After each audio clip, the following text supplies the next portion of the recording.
All right.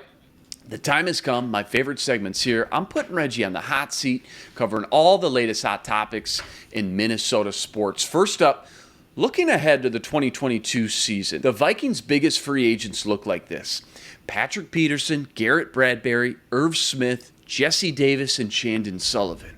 What does it mean when it comes to which position group has the most pressure to find and develop their long-term starters this season? Cornerback, O-line, or tight end? You know, I think it's a 1A, 1B thing.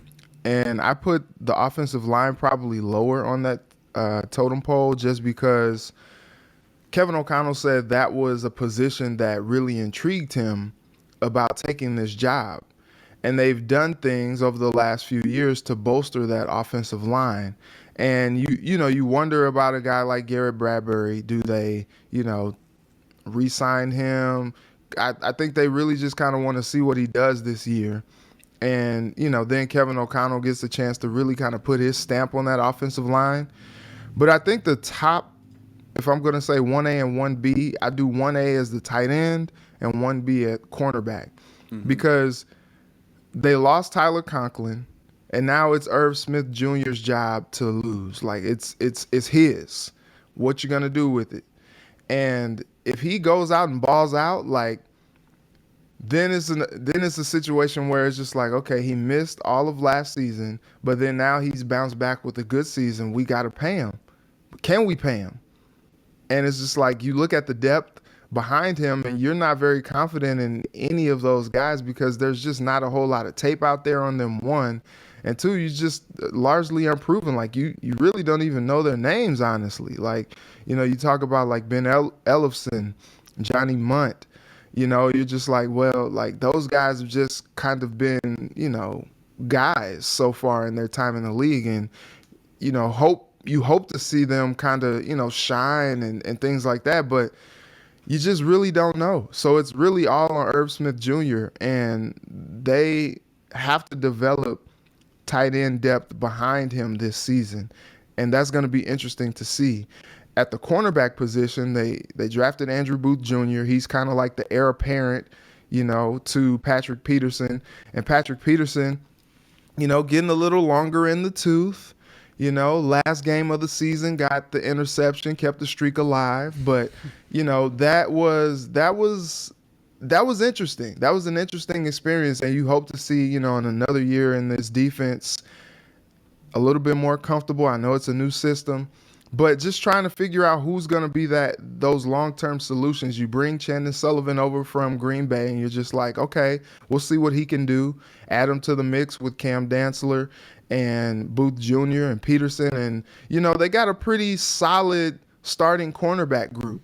But Patrick Peterson is not long for this place, because he's got more years, more good years behind him than he does in front of him, I think.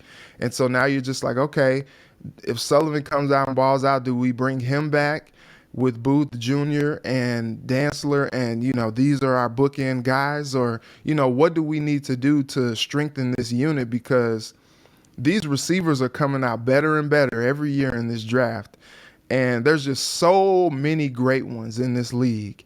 And you got to be able to cover those guys. If you can't do that, they aren't going to win very many games. Unless Kevin O'Connell is just good with having shootouts every game. That's why he has such a dynamic offense. You're just like, you know what? We'll keep up with him. It's all good. We got this. It's all good. We got this. If they could just at least lay a finger on the wide receiver a couple times, it's fine. Just 2 fingers would be great. But I'll take what I can get. Yeah, just, swipe at them or something. Push them a little bit. Just knock them off their kilter a little bit, But I think that's pretty much the concern level if you're looking at, future of those positions. 1A, tight end, 1B, cornerback. Let's just say you lose all 5 of those names. It comes back to investments. What have they invested in the last year, maybe 2 years with early draft capital? Well, offensive line, they use a second-round pick on Ed Ingram, third-rounder on Wyatt Davis, Vidarian Lowe in the 5th round. You got some options. Cornerback, secondary, safety. Outside of Patrick Peterson and Harrison Smith, they're all young. I mean, Lewis Seen, Andrew Booth Jr., Cam Bynum, Cam Dantzler, Caleb Evans later on in the draft this year. I mean, they're all young. So at least you've invested in both those positions. Tight end, they got nobody. They used a late 7th-round flyer on Nick Muse, but can't count on him.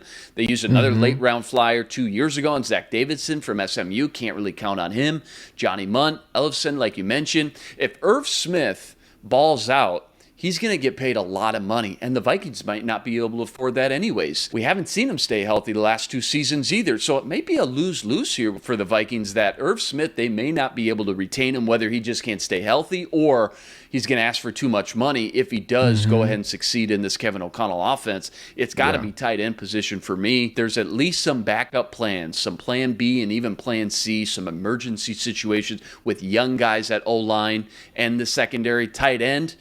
It's looking bleak, man. In fact, I don't know if you heard this rumor, Kyle Rudolph went on the Paul Allen 9 to noon show yesterday on K-Fan and said he would love it to come back to Lake Minnetonka and Minnesota at TCO and Egan facilities. He would love a reunion, a little homecoming.